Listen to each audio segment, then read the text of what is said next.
Hello friends. जैसा कि आप लोग जानते हैं कि हम प्रत्येक दिन केमिस्ट्री क्लास 12th में जितने भी स्टूडेंट्स हैं जो इस बार 2026 में एग्ज़ाम देने वाले हैं, उनको हम subjective question chapter wise daily लेकर आते हैं। ठीक है। आज हम लोग केमिस्ट्री क्लास 12 का जो चैप्टर से डी और एफ ब्लॉक उनके तत्वों के जो भी क्वेश्चंस दिए गए हैं सब्जेक्टिव के रूप में 2 मार्क्स का, उन सारे क्वेश्चनों का अध्ययन करेंगे। आप लोग जानते हैं कि हम इसमें सारे के सारे वैसे क्वेश्चंस को ही इंक्लूड करते हैं जो बोर्ड के हिसाब से काफ़ी इम्पोर्टेंट होता है। ठीक है। तो आई होप कि आप लोग इन सारे क्वेश्चनों को देख करके समझते होंगे जो अभी तक हम चैप्टर 1 से लेकर के चैप्टर 7 तक के क्वेश्चंस के वीवीआई जो भी क्वेश्चंस है उनको हम अपलोड कर चुके हैं। आज हम लोग केमिस्ट्री क्लास 12 के जितने भी स्टूडेंट्स हैं जो कि बिहार बोर्ड क्लास 12 का 2026 में एग्ज़ाम देने वाले हैं, उनके लिए हम डी ब्लॉक और ए ब्लॉक के तत्वों के 2 मार्क्स के क्वेश्चंस लेके आए हैं जो कि बहुत ही इम्पोर्टेंट है। तो चलिए आज हम लोग ना पहले क्वेश्चंस पर चलते हैं। देखिए पहला क्वेश्चंस कह रहा है ट्रांस यूरेनिक तत्व क्या है। ठीक है। तो यहाँ पर इसका आंसर देखिए, यूरेनियम के बाद आने वाले तत्वों को ही क्या कहते हैं, ट्रांस यूरेनिक तत्व कहते हैं। जैसे देखिए एनपी नेपच्यूनियम इसको बोलते हैं, पीयू प्लूटोनियम बोलते हैं, एएम अमरेशियम बोलते हैं और सीयू क्यूरियम बोलते हैं। ठीक है। जैसे इसको अगर याद करना होगा तो ऐसे याद करिएगा। देखिए एसी था, ठीक है, पड़ा उन पे, ठीक है, उन पे। देखिए ये यूरेनियम है, यूरेनियम के बाद आ गया ना, और ये ट्री के हिसाब से हम बता रहे हैं। और आगे लिखिएगा पुरानी अमेरिकन, ठीक है, कंपनी का। देखिए ये सब यूरेनियम के बाद तत्व आ रहे हैं। ठीक है। तो जो यूरेनियम के बाद तत्व आते हैं ना, उन्हें हम लोग कौन सा तत्व कहते हैं, ट्रांस यूरेनिक तत्व कहते हैं। ठीक है। चलिए अगले क्वेश्चन पे हम लोग आते हैं। क्वेश्चन नंबर 2 कह रहा है कि लैंथेनाइड श्रेणी और एक्टिनाइड श्रेणी में क्या अंतर है। ठीक है। तो जैसे देखिए आप लोग जानते हैं कि लैंथेनाइड श्रेणी और एक्टिनाइड श्रेणी में निम्नलिखित अंतर है। ठीक है। तो इसके लिए हम लोग क्या करते हैं, 2 और बना देते हैं। ठीक है। और देखिए इनके जो क्वेश्चन है ये ऑब्जेक्टिव में भी काम आएंगे और सब्जेक्टिव में भी काम आएंगे। ठीक है। तो ये जो क्वेश्चन है मोस्ट इंपॉर्टेंट ऑब्जेक्टिव और सब्जेक्टिव दोनों के लिए है। तो आप लोग इन सारे चीज़ों को अच्छे से लिख करके समझ लेंगे। तो देखिए यहाँ पर पहला है लैंथेनाइड श्रेणी के तत्व 4f आवर्त श्रेणी के अंतर्गत आते हैं। ठीक है। या फिर ऐसे कह सकते हैं लैंथेनाइड श्रेणी को 4f श्रेणी भी कहते हैं। अब इसमें देखिए एक्टिनाइड श्रेणी के तत्व 5f आवर्त श्रेणी के अंतर्गत यहाँ पर लिख लीजिएगा आते हैं। ठीक है। नहीं तो ऐसे लिखिएगा कि एक्टिनाइड श्रेणी को 5f श्रेणी भी कहा जाता है। ठीक है। ऑब्जेक्टिव में ये दोनों याद रखिएगा। अब देखिए दूसरा इसका अंतर है, इस श्रेणी में परमाणु संख्या 57 से 71 तक के तत्व लैंथेनाइड श्रेणी के अंतर्गत आते हैं और इसमें परमाणु संख्या 89 से 103 तक के तत्व एक्टिनाइड श्रेणी के अंतर्गत आते हैं। ठीक है। तो ये संख्या भी याद रखिएगा, ऑब्जेक्टिव में पूछता है ना। लैंथेनाइड में 57 से 71 तक के आएंगे और एक्टिनाइड में 89 से 103 तक के आएंगे। ठीक है। चलिए तीसरा इसका जो है, ये देखिए लैंथेनाइड श्रेणी में प्रोमेथियम ही एक रेडियो एक्टिव तत्व है। ठीक है। जिसका संकेत क्या होता है, पीएम होता है लैंथेनाइड श्रेणी में ना। जबकि एक्टिनाइड श्रेणी में सभी के सभी तत्व क्या है, रेडियो एक्टिव है। ठीक है। तो इसमें सिर्फ एक रेडियो एक्टिव है और इसमें क्या है, टोटल है। तो इस प्रकार से ये 3 अंतर है और इन तीनों अंतरों को आप लोग अच्छे से लिख लीजिएगा। ठीक है। तो अब हम लोग चलते हैं क्वेश्चन नंबर 3 पर। देखिए क्वेश्चन नंबर 3 का है मोस्ट इंपोर्टेंट है, संक्रमण तत्वों में परिवर्तनशील ऑक्सीकरण अवस्था क्यों पाई जाती है। ठीक है। यानी संक्रमण तत्वों का देखिए कभी कभी +2 चार्ज हो जाता है, +3 भी हो जाता है, +4 होता है। तो ऐसा क्यों होता है, इसका कारण हम लोग देखते हैं। देखिए क्योंकि संक्रमण तत्वों में NS, ठीक है, और N-1 इलेक्ट्रॉन के बंधनों में भाग लेने के कारण d ऑर्बिटल अपूर्ण रहता है। ठीक है। देखिए d में इलेक्ट्रॉन जाने से पहले ही ना ये NS और N-1 का जो बंधन बनता है, ठीक है, उसी में ये इलेक्ट्रॉन क्या होते हैं, पहले से ही भाग ले लेते हैं। ठीक है। जिसके कारण d ऑर्बिटल में पहुंच ही नहीं पाते और ये क्या रह जाता है, अपूर्ण रहता है। ठीक है। जिसके कारण संक्रमण तत्वों में क्या आ जाती है, परिवर्तनशील ऑक्सीकरण अवस्था आ जाती है। ठीक है। तो इस क्वेश्चन को आप लोग समझ चुके होंगे। ठीक है। ऑक्सीकरण अवस्था आने का मेन कारण क्या है कि डी ऑर्बिटल में न जाने से पहले ये किस में आ जाते हैं, NS में आ जाते हैं या फिर N-1 में आ जाते हैं। ठीक है। जिससे ये अपूर्ण रहता है और अपूर्ण रहता है तो उसी की वजह से +2 +3 +4 इसकी ऑक्सीकरण अवस्था परिवर्तित होती रहती है। ठीक है। तो चलिए ये भी क्वेश्चन समझ गए होंगे। देखिए इस चैप्टर का सबसे मोस्ट इंपॉर्टेंट तत्व ये है जो कि कई बार रिपीट किया गया है। ठीक है। क्वेश्चन क्वेश्चन है ना। तो देखिए क्वेश्चन ये कह रहा है कि संक्रमण तत्व रंगीन यौगिक बनाते हैं क्यों, ठीक है। यानी जितने भी संक्रमण तत्व है वो कैसा यौगिक बनाते हैं, रंगीन बनाते हैं। क्यों बनाते हैं, चलिए इसके आंसर को देख लेते हैं। देखिए संक्रमण तत्व रंगीन यौगिक या आयन बनाते हैं क्योंकि इसमें डी ऑर्बिटल क्या रहता है, अपूर्ण रहता है, ठीक है। जैसे देखिए डी ऑर्बिटल में 1 से लेकर 9 इलेक्ट्रॉन तक होते हैं, ठीक है। और जिसमें 10 इलेक्ट्रॉन होते हैं ना, उनको हम संक्रमण तत्व नहीं कहते। जैसे देखिए जिंदगी, कैद, है जी, यानी ऐसा समझ लीजिए जिंक, कैडमियम और मरकरी, ठीक है, ये रेयर केस में संक्रमण तत्व होते हैं, अन्यथा नहीं होते। कारण इसका क्या है, क्योंकि इसमें कितने इलेक्ट्रॉन होते हैं, 10 इलेक्ट्रॉन होते हैं, ठीक है। और इसमें क्या है, जो 21 परमाणु संख्या 21 से लेकर जो 30 तक 29 तक के जो तत्व आते हैं, इसमें डी ऑर्बिटल क्या रहता है, अपूर्ण रहता है, ठीक है। यानी वो भरा हुआ नहीं रहता, यानी 1 से लेकर 9 इलेक्ट्रॉन होते हैं ना।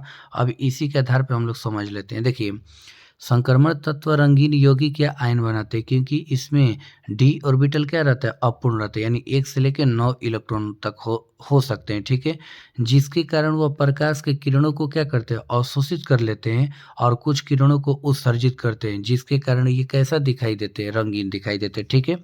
यानी जिन किरणों को यह अवशोषित करते हैं फिर रिफ्लेक्टिव के बाद वहीं उसके सरफेस पर ला करके दर्शा देते हैं। जैसे ही उस पर हमारी आंखें पड़ती है तो वह हमको कैसा दिखाई देता है, रंगीन दिखाई देता है, ठीक है। तो आप इसका मेन रीजन समझिएगा कि इलेक्ट्रॉनों को अवशोषित करके पुनः क्या करते हैं, बाहर विदा करते हैं, जिससे से वह हमारी आंखों पर पड़ता है उनके सरफेस से, तो वह हमको कैसा प्रतीत दिखाई देते हैं, रंगीन दिखाई देते हैं, ठीक है। तो इस प्रकार से ये हम लोग का चौथा क्वेश्चन भी कंप्लीट हुआ। चलिए 5वें क्वेश्चन पे आते हैं। देखिए किसी संक्रमण श्रेणी में केवल 10 तत्व होते हैं, क्यों होते हैं, ठीक है। जैसे मान लीजिए कोई भी हम लोग संक्रमण श्रेणी लेते हैं, चाहे 3D ले ले, चाहे 4D ले ले, चाहे 5D ले ले, ठीक है। इसमें कुल कितने तत्व आते हैं, 10 ही आते हैं। ऐसा क्यों आते हैं, तो यहाँ पर समझिए। देखिए ये 3D1 से शुरू होता है और ये 3D10 तक जाता है। तो यहाँ पर इलेक्ट्रॉन कितने आ गए, 1 से लेके 10 तक, ठीक है। और 1 इलेक्ट्रॉन, 2 इलेक्ट्रॉन, 3 इलेक्ट्रॉन, ये जो नंबरिंग के तौर पर दर्शा रहा है, ये ईच एलिमेंट को दर्शाता है, प्रत्येक तत्व को दर्शाता है। इसलिए इसमें टोटल तत्व कितने आ जाते हैं, 10 आ जाते हैं। तो चलिए पढ़ लेते हैं। देखिए संक्रमण तत्व का बाहरी इलेक्ट्रॉनिक विन्यास, ठीक है। एन पहले ये लगा लीजिएगा, ठीक है। n-1 d 1 से 10 और क्या होता है, ns2। आप पहले इसको लिख लीजिए, n-1 d 1 से लेके 10 और कितना होता है, ns2, ठीक है। ऐसे लिख लीजिएगा ना, होता है। अतः डी ऑर्बिटल के पास अधिकतम कितने इलेक्ट्रॉन रह सकते हैं, 10, ठीक है। यानी n का जो मान है आप 1 2 3 ऐसे करके कितना तक रख सकते हैं, 10 तक रख सकते हैं, ठीक है। तो यहाँ पर देखिए पास अधिकतम 10 इलेक्ट्रॉन रह सकते हैं, जिसके कारण इस श्रेणी के मात्र 10 ही तत्व होते हैं, ठीक है। यानी ऐसा समझ लीजिएगा, थोड़ा सा मिसटाइपिंग हुआ है। इस श्रेणी में टोटल कितने तत्व आते हैं, 10 ही तत्व आते हैं ना। तो आप लोग इस क्वेश्चन को अच्छे से समझ लिए, ठीक है। तो फिर से एक बार समझा देते हैं, देख लीजिए। संक्रमण तत्व के बाहरी इलेक्ट्रॉनिक विन्यास का सूत्र ये होता है, ठीक है। और ये दर्शाता है कि इसमें कितने इलेक्ट्रॉन आते हैं, 10।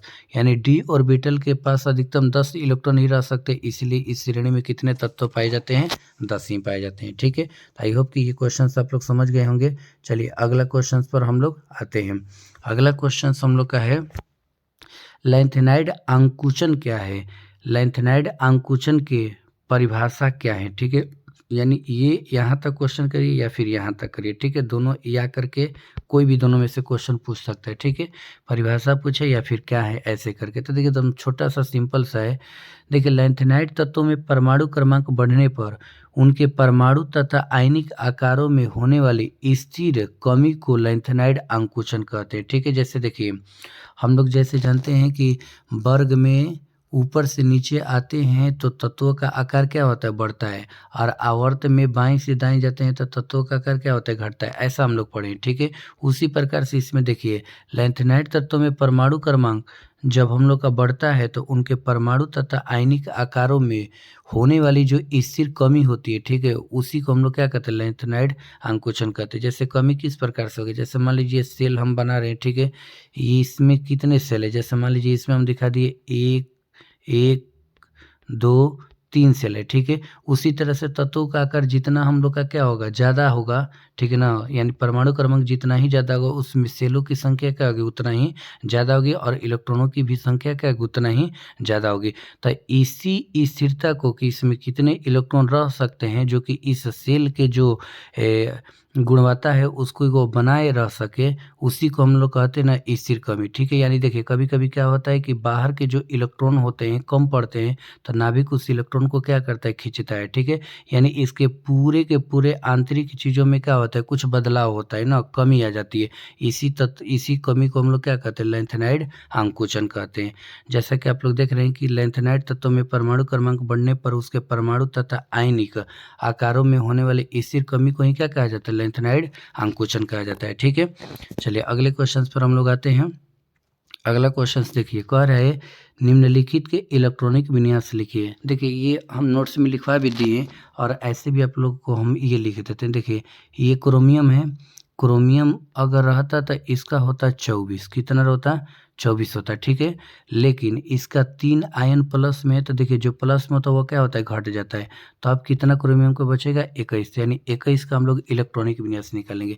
तो कैसे लिखते हैं, देखिए 1s2 ऐसे करके ना, 2s2, फिर क्या लिखते हैं 2p6, फिर लिखते हैं 3s2 ऐसे ना, फिर लिखेंगे 3p6 और 4s2 और फिर क्या लिखेंगे 3d1। गिनिए तो कितना होगा, 2 2 4 2 6 4 6 10 2 12 12 6 18 18 2 20 20 से क्या होगा 21। हम लोग को कितना तक लिखना था, 21। तो इस प्रकार से ये क्या हो गया, हम लोग का क्रोमियम आयन का हो गया, ठीक है। उसी प्रकार से ये जो लिखाया जाता है सूत्र, ये तो आप लोग क्लास में पढ़े भी होंगे, ठीक है। इसी के आधार पर हम लोग लिखते हैं, ठीक है। इसी के आधार पर हम लोग ना कॉपर का भी लिख सकते हैं, कोबाल्ट का भी लिख सकते हैं, मैग्नीज आयन का भी लिख सकते हैं, जिंक का भी लिख सकते हैं, आयरन का भी लिख सकते हैं और सोडियम का भी लिख सकते हैं, ठीक है। तो आप लोग इन सारे क्वेश्चनों को एक बार रिवीजन कर लीजिएगा। ऐसे क्वेश्चंस मोस्ट इंपॉर्टेंट्स होते हैं जो कि इलेक्ट्रॉनिक विन्यास इसका पूछता है, ठीक है। तो चलिए क्वेश्चन नंबर हम लोग 8 पर आते हैं। क्वेश्चन नंबर 8 कह रहा है चांदी विद्युत का अच्छा सुचालक होता है क्यों, ठीक है। तो देखिए यहाँ पर दम कई तरह का इसका आंसर आप लोग अपने भी शब्दों में लिख सकते हैं ना। जैसा कि देखिए चांदी की विद्युत चालकता, ये थोड़ा सा चालकता में मिस्टेक हुआ है, ठीक है ना, इसको थोड़ा सा हम सुधार देंगे, ठीक है। छोड़िए ये नहीं भी लिखिएगा तो ऐसा भी कर सकते हैं। देखिए चांदी की विद्युत चालकता ना, मान लीजिए कोई कांस्टेंट होती है, ठीक है, जो सभी अन्य चालक तत्वों में सबसे क्या होता है, ज़्यादा होता है, जिसके कारण चांदी से होकर विद्युत आवेश शीघ्रता से क्या होता है एवं सरलता से प्रवाहित होता है। यही कारण है कि चांदी अन्य की अपेक्षा विद्युत का सबसे क्या होता है, अच्छा चालक होता है, ठीक है। तो यहाँ पर समझिए कि चांदी की जो विद्युत चालकता होती है वो काफ़ी अच्छी गुणवत्ता और अधिक होती है, ठीक है, जो सभी अन्य चालकों में सबसे क्या होती है, ज़्यादा होती है, ठीक है। तो ऐसे भी समझिएगा, ऐसे भी लिख सकते हैं कि चांदी की विद्युत चालकता अन्य तत्वों से ज़्यादा होती है, जिसके कारण चांदी से होकर विद्युत आवेश शीघ्रता एवं सरलता से क्या होता है, प्रवाहित होता है, ठीक है। इसी गुण के कारण चांदी अन्य की अपेक्षा विद्युत का सबसे क्या होता है, अच्छा चालक होता है, ठीक है। ये नहीं भी लिखिएगा तो चल जाएगा, ठीक ना, ये मत लिखिएगा क्योंकि मान थोड़ा सा कम बेसी भी हो सकता है ना। चलिए अगले क्वेश्चन पर हम लोग आते हैं। अगला क्वेश्चन से कि एक्टिनाइड श्रेणी तथा लैंथेनाइड श्रेणी के तत्वों के दो दो को उपयोग लिखिए। तो देखिए एक्टिनाइड श्रेणी के भी तत्व होते हैं जो कि रेडियो एक्टिव होते हैं और लैंथेनाइड श्रेणी के भी तत्व होते हैं जो कि नरम और चांदी के जैसा चमकदार होते हैं, ठीक है। तो यहाँ पर चलिए इसके अंतर को इसके उपयोग को देख लेते हैं। देखिए लैंथेनाइड श्रेणी के दो उपयोग निम्नलिखित है। पहला है इसका उपयोग मिश्र धातु जैसे बंदूक की गोली, कवच तथा स्टील को बनाने में किया जाता है, ठीक है। और दूसरा है प्लेट, पाइप तथा इस्पात के उत्पादन में किया जाता है लैंथेनाइड का, ठीक है। जबकि एक्टिनाइड का क्या होता है, देखिए यूरेनियम का उपयोग परमाणु रिएक्टर में किया जाता है। एक्टिनाइड श्रेणी का थोरियम, थोरियम एक तत्व है जिसका उपयोग परमाणु रिएक्टर में किया जाता है, ठीक है, क्योंकि ये रेडियो एक्टिव तत्व है। और दूसरा है प्लूटोनियम का उपयोग नाभिकीय ईंधन के रूप में किया जाता है। यानी ऐसा समझिए कि एक्टिनाइड श्रेणी के तत्वों का उपयोग परमाणु रिएक्टर और नाभिकीय ईंधन में किया जाता है, ठीक है। तो इस प्रकार से देखिए जो इसके क्वेश्चंस थे बहुत ही कम क्वेश्चंस इससे पूछे जाते हैं, लेकिन जो क्वेश्चंस पूछे गए हैं अभी तक, उन सारे क्वेश्चनों को आप लोग को हम बता रखे हैं, ठीक है? तो इसमें जो भी हम क्वेश्चंस दिए हैं, वो सब के सब इम्पोर्टेंट क्वेश्चंस हैं। आप लोग इन सारे क्वेश्चनों को अच्छे से पढ़ कर के समझ लीजिएगा, ठीक है? जो कि बिहार बोर्ड क्लास 12th में जितने भी स्टूडेंट्स एग्ज़ाम देने वाले हैं 2026 में, उनके लिए मोस्ट इम्पोर्टेंट क्वेश्चंस रहने वाला है, ठीक है? ये मेरे गेस के हिसाब से बनाया गया क्वेश्चंस है। अगर 2 नंबर का क्वेश्चन पूछता है आप लोग का, इस चैप्टर से टच करता है, तो इन सारे क्वेश्चनों में से ज़रूर आप लोग को देगा, क्योंकि हम अपने अनुभव के आधार पर इन सारे क्वेश्चनों को सेट किए हैं, ठीक है? तो आप लोग इन सारे क्वेश्चनों को अच्छे से समझ लीजिएगा ना। ये चैप्टर डी और ए ब्लॉक के तत्व हैं, ठीक है? तो चलिए, आई होप कि आप लोग ना इन सारे क्वेश्चनों को अच्छे से समझ लिए होंगे। तो चलिए मिलते हैं अगले वीडियो में। थैंक